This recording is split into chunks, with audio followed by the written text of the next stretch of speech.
Hello guys, back again. And this is something, honestly, I had to talk about right away because for me, I've been waiting for Twin Galaxies to A, change some of their policies, and B, actually get closer to coming back because everybody knows, basically, Walter Day used to be like the previous caretaker slash, runner of Twin Galaxies, and he stepped back now. He only shows up for certain big events or conventions or stuff now. He doesn't he's not hands-on obviously anymore, not around anymore. And so new people basically took over Twin Galaxies. And when he walked out of the door, they basically had big ambitions for Twin Galaxies. And so what they did was they took the site down, they're going to revamp the site.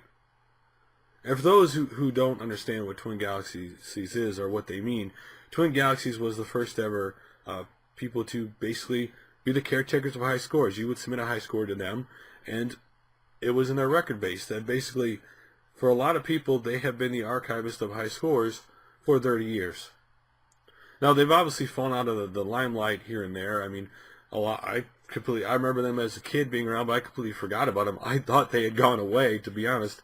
And then the King of Kong documentary came out, and I saw that and saw they were still around. And of course, the whole thing about around Donkey Kong, which brought Donkey Kong back in the limelight, which it deserves to be, and brought a focus back to retro games and high scores again.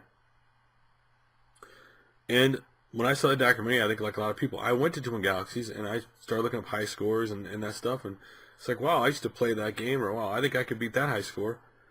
And it used to be you could submit your high scores for free. And if you got the high score, or if you wanted a placard of where you were in the high score, you could pay and they'd send you the placard of your name and you got, this high score in this game.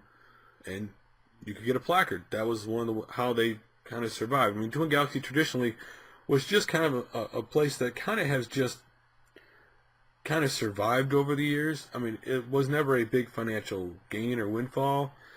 It was done for love. A lot of people volunteered to do it, to watch the high scores, because you submit a high score, someone's got to look at the video of the high score and then say, yes, you are, verify you have the high score. And it was a lot of voluntary work, and King of Kong's brought it back to the limelight. Well, again, today was the previous owner, new people take over, obviously they had different ideals. They were going to relaunch the website, make it newer, update it. That's what they were going to do. And they ran into some problems.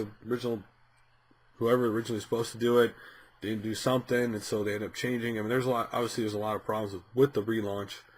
And it's still, even though it says relaunches here, I'm assuming they mean relaunches of policies, because when you go to the site, it still has a letter in the front. Though hopefully with this news, that means we're going to finally get the site back up again, because I really do think certain things historically video gaming should always be around. I know other sites have tried to do the high score thing since they've been gone well over a year, probably longer than that now. Try to draw some traffic with doing the high score thing. But let's get to the changes. Enough about the battling about the whole.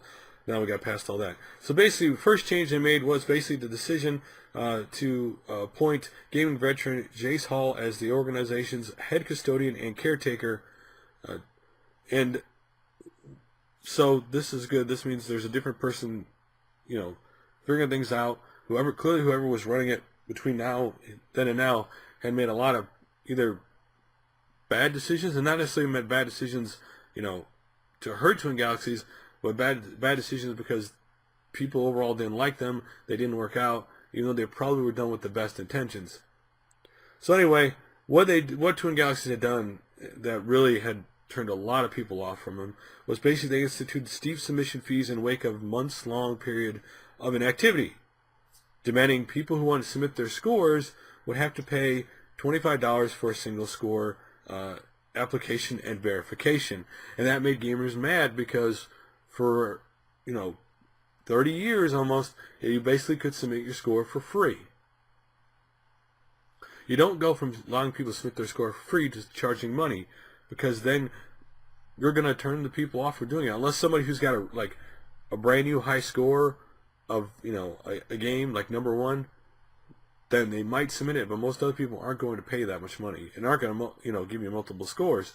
So in a sense, you are kind of in a way like lowering the traffic to your site or attention. And so now they have reversed that. They're getting rid of the fee. So they're basically going to resume normal operation upon the launch of the redesigned website. And so there you go. So you're not going to have to pay a fee anymore. Now, I'm going to say something about Twin Galaxies. Twin Galaxies' problem is a simple problem, really. Is they're almost in what I call a bubble. A lot of people, especially older games, know who they are. A lot of people sell the King of Kong documentary, know who they are. But they are someone who has to be out in the media. They have to always have attention on them to remind people to come to their site. That they basically, for years, it's been, okay, we have our website. Okay, King of Kong, people know we're here now.